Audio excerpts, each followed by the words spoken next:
Allahumma salli ala sayyidina Muhammad wa ala alihi washabihi wasallim. Walhamdulillahirabbil alamin. Assalamualaikum kawan-kawan, teman-teman sekalian, teman-teman yang menemani setiap malam sehingga ke hari ini. Saya terima kasih sangat-sangat. Semoga semuanya dikurniakan kebaikan dunia akhirat, geng. Korang ni kalau tak ada korang, saya tak boleh buat video. Kenapa? Yelah, takkanlah nak tengok video ni saya sendiri.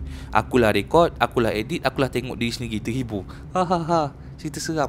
Nanti orang macam orang gila. Jadi disebabkan korang support saya nak ucapkan terima kasih banyak-banyak, geng. Tapi kalau setakat tengok, kalau tak like, tak subscribe, tak guna. Jadi mana yang belum subscribe tu, saya mohonlah jemput-jemputlah subscribe, on notification button, minta-lah like, geng. Sebab apa? Sebab kalau korang like, korang on notification button tu, kita rasa macam inilah yang kita mahukan. Inilah yang membuatkan kita semangat nak edit cerita seram. Kau tahu tak, susah nak edit cerita seram ni, dia perlukan motivation. Satu cerita seram kita edit dalam masa 2-3 jam, tiba-tiba orang tak support, kita rasa macam adakah yang aku buat ni hanyalah sia-sia? Sebab apa? Niat kita baik. Niat kita nak menceriakan orang, tapi orang tak terceria tengok cerita kita. Itulah sikit rintihan hati lah. Aku tak tahulah kenapa lately aku sensitif sangat lah. Nak period kot. Okay, cerita pada malam ni nak cerita pasal resort berhantu, geng. Aku sebenarnya nak cerita pasal tempat percutian ni, aku agak trauma tau. Trauma bukan sebab takut ke apa, tidak ada history menakutkan, menyeramkan ke apa. Tidak. Aku trauma sebab siapa yang pernah follow aku dulu, awal-awal dulu, tahulah kisah aku di mana kita itu salah diri jugalah. Rosak rambut aku. Itu salah diri sendiri jugalah sebab aku buka cerita pasal satu tempat ni. Kan tiba-tiba owner tempat tu WhatsApp aku. Dia marah-marah, dia suruh take down video tu. Padahal aku tak mention pun nama tempat tu, tapi disebabkan benda tu, owner tu dah warning, siap nak hantar lawyer, nak saman bagai. So terpaksalah kita turunkan pasal tempat tu.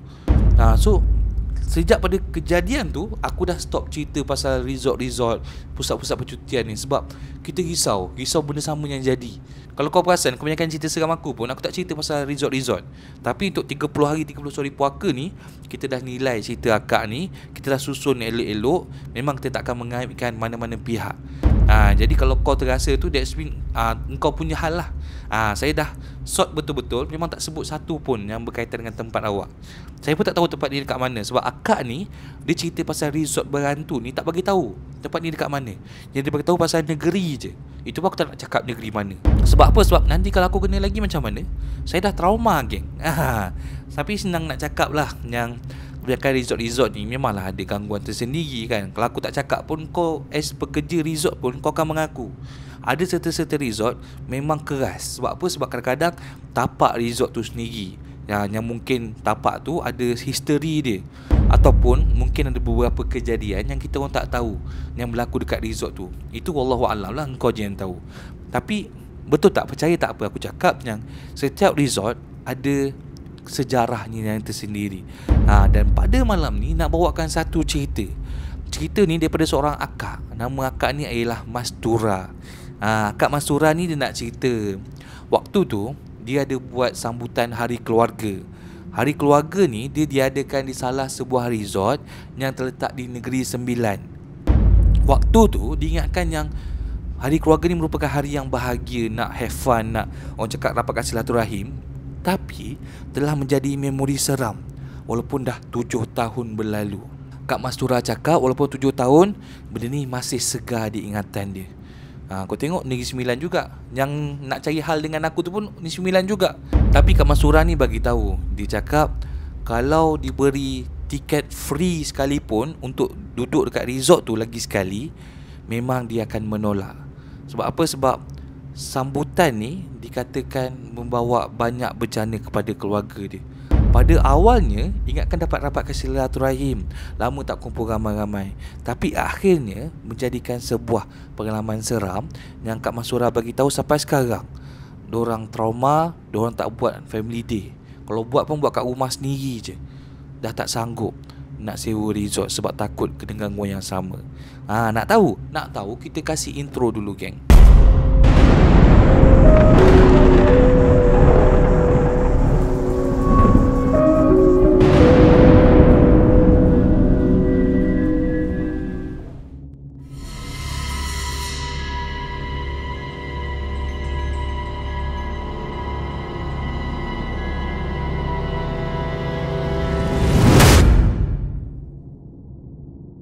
Rasanya Kak Mastura bagi tahu untuk hari keluarga ni mesti akan ada acara sukaneka, betul tak? Bawa telur dalam sudu, bawa apa lagi? Bawa kacang dalam beg, isi air dalam botol, kepit bola celah kangkang, apa lagi? Anjam ketupat, make upkan suami. Alah, basic-basic acara sukaneka tu semua Kak Mastura bagi tahu hari tu acara sukaneka dijalankan pada waktu pagi dan berakhir menjelang tengah hari. Emak Kak Mastura ni waktu tu dia duduk kat tepi tau, bawah pokok. Dia dah tak larat, dia dah tua. So makcik-makcik ni akan duduk bawah pokok, dia tengok je lah kanak-kanak yang tengah bermain. Waktu tu Kak Mastura bagi tahu tengah acara bawa bola dalam sudu. Bukan bola futsal, geng. Gila kau bawa bola futsal dalam sudu. Macam mana budak tu nak sedut, tak terjongkit gigi dia nanti.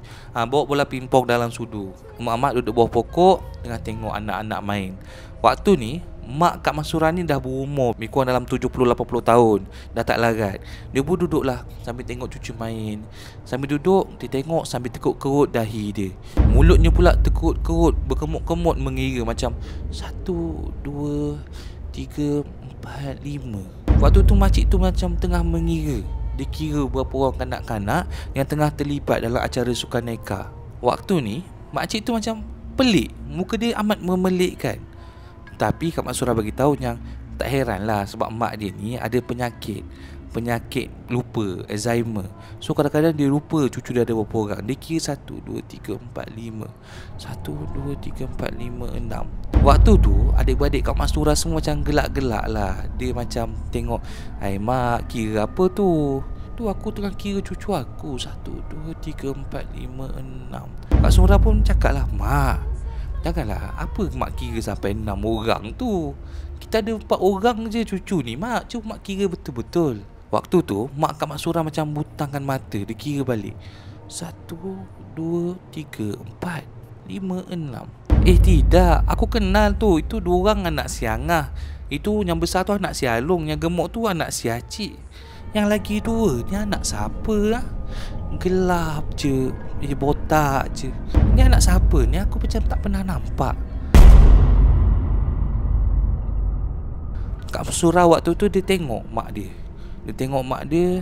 Dia tengok ke arah budak-budak yang tengah main sukaneka. Dia pun cakap lah, "Mak, kita 4 orang je budak kecil tu. Nampak 4 orang tengah main tu, 1, 2, 3, 4. Mak nampak apa ni?" Lepas tu mak Kak Mastura tadi pun dia terus kunyung-kunyung mata. Astaghfirullahalazim, astaghfirullahalazim, astaghfirullahalazim. Tak ada apa-apa lah Mastura. Mak ni dah tua, salah tengok kot, salah kira rabun-rabun ni. Terus mak dia senyum, pandang ke arah budak-budak tadi tanpa hurai apa pun. Waktu ni Kak Mastura rasa macam, apa yang mak aku nampak ni? Dia nampak sesuatu ke? Sebab apa? Sebab Kak Mastura cerita yang mak dia ni dulu hijab dia pernah terbuka. Lagi-lagi bila mak dia kena penyakit Alzheimer ni, mak dia selalu nampak bayangan yang bukan-bukan. Macam tadi budak-budak ada 4 orang, dia nampak sampai 6 orang. Dan Kak Mastura fikir, mungkin waktu ni mak nampak benda yang kita orang tak nampak. So dia pun tak apalah, dia tinggalkan mak dia tengah layan perasaan tengok cucu main sukaneka. Selepas selesai je acara sukaneka, diorang semua bergegas ke resort. Dan dekat sana, diorang cakap diorang kena tunggu lama tau untuk mendapatkan rumah yang telah diorang tempah beberapa bulan. Diorang kena duduk lama dekat receptionist tu tunggu turn. Ini sebab owner cakap penyewa sebelum ni telah menambah beberapa jam nak stay. Lepas tu diorang cakap dah letih sangat, dia desak lah, tak apalah, bagi kita rumah baru. Dah penat sangat kita orang ni. Tadi sukaneka, ni baru nak check in, kau tak dapat bagi bilik pula, bagi je rumah baru kat kita orang. Waktu ni diorang ambil 2 rumah tau.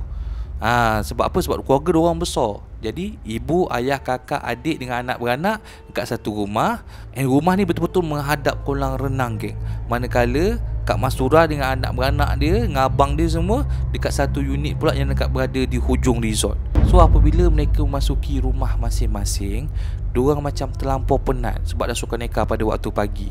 Jadi bila masuk dah lupa dah nak bagi salam, dah lupa dah nak baca surah-surah lazim.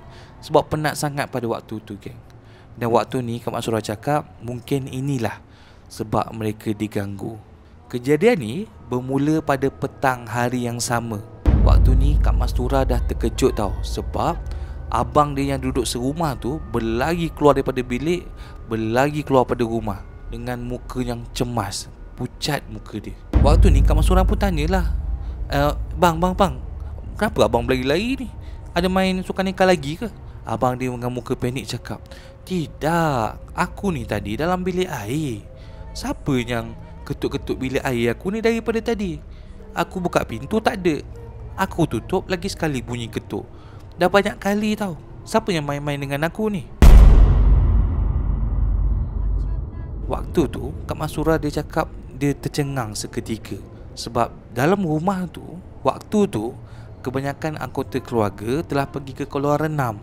Yang ada dekat rumah tu pun tengah tidur elok terkangkang depan ruang tamu. Yang hidup pula, yang berjaga Kak Masura dengan abang dia. Waktu tu abang Kak Masura pandang Kak Masura, Masura pandang abang dia. Diorang macam terdiam. Kak Masura cakap, tak ada apa-apa kot bang, tak apalah, tak fikirlah. Diorang pun hidup macam biasa, lupakan kejadian tu. Sehinggalah menjelang waktu maghrib. Waktu ni diorang semua sedang menunaikan solat maghrib.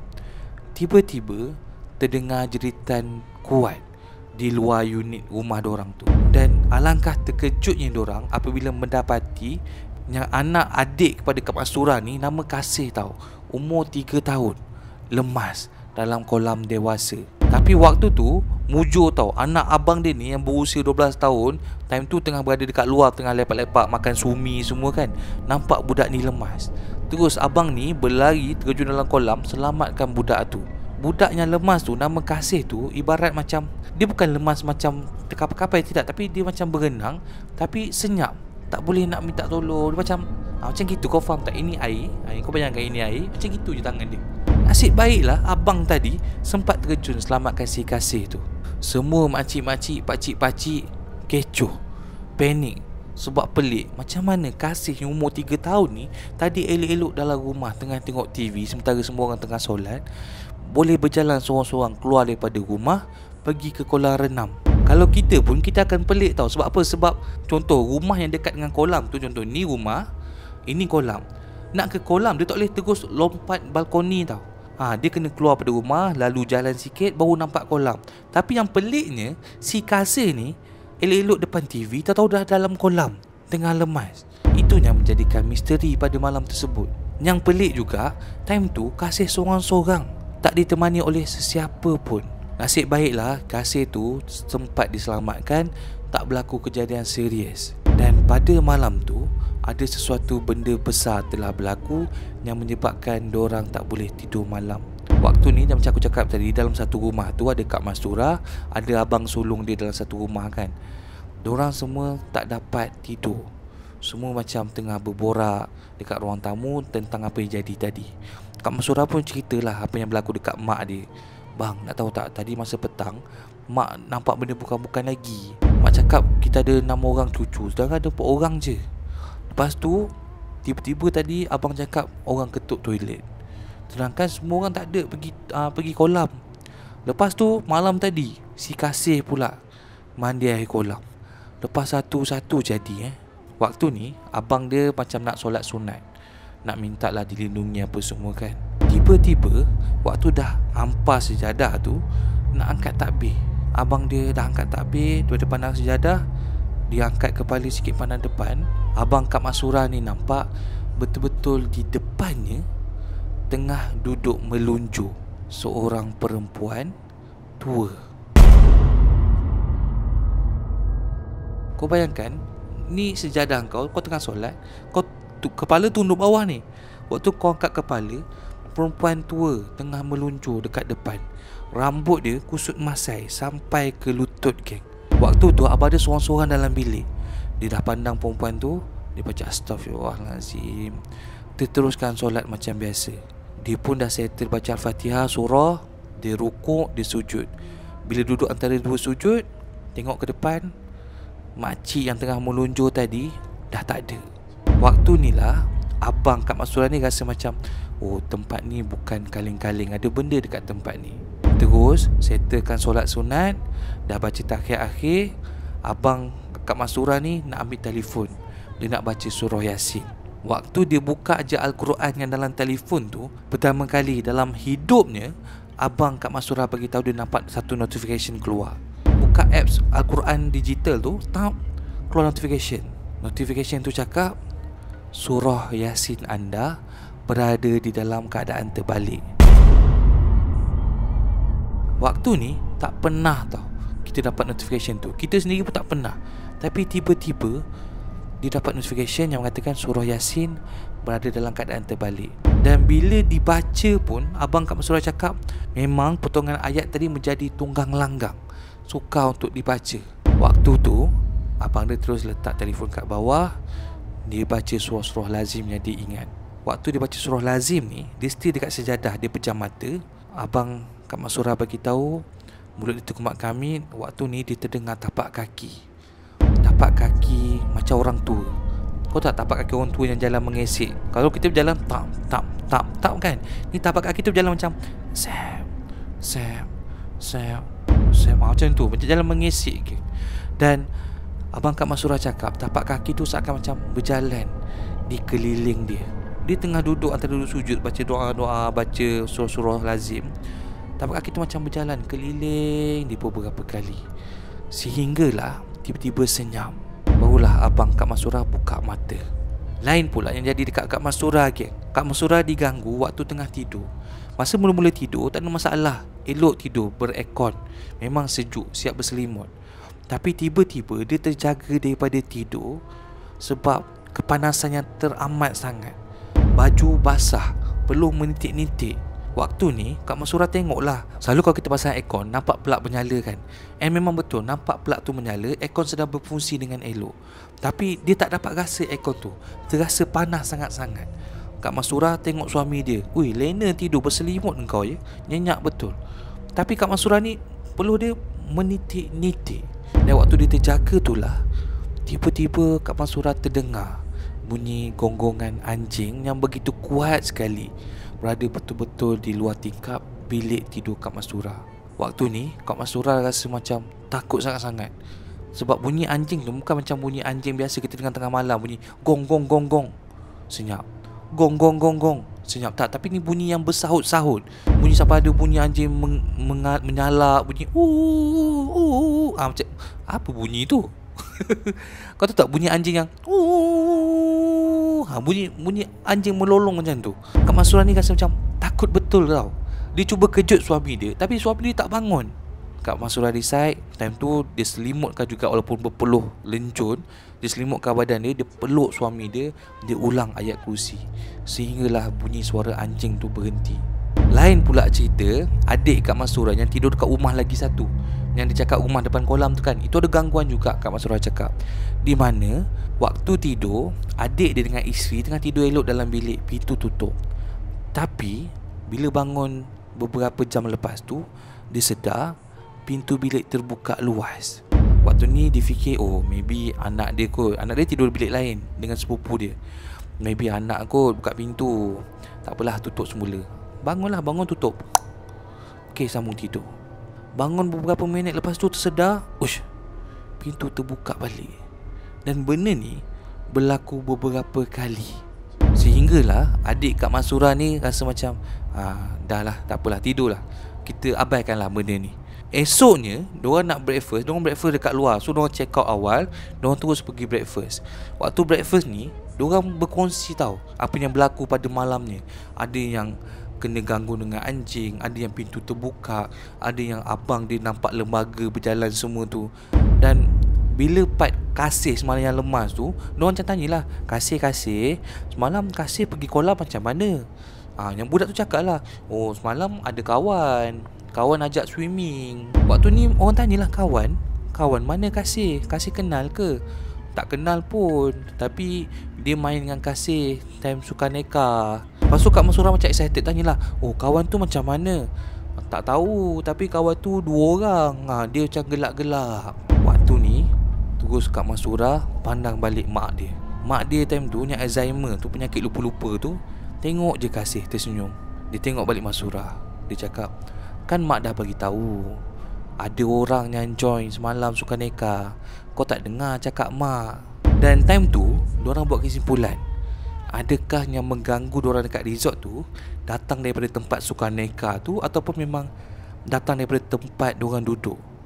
Dan benda ni disimpulkan bahawa mungkin diorang buat sukaneka dekat tempat tu, so benda dekat sana berminat dengan kasih, so dia ikut balik ke resort, menyebabkan benda yang sedia ada dekat resort tu macam bergaduh dengan benda yang baru dibawa ni. Dan benda tu jadi misteri sehingga ke hari ini tentang apa yang berlaku dekat sana. Dan dikatakan resort tu masih gah berdiri di Negeri Sembilan.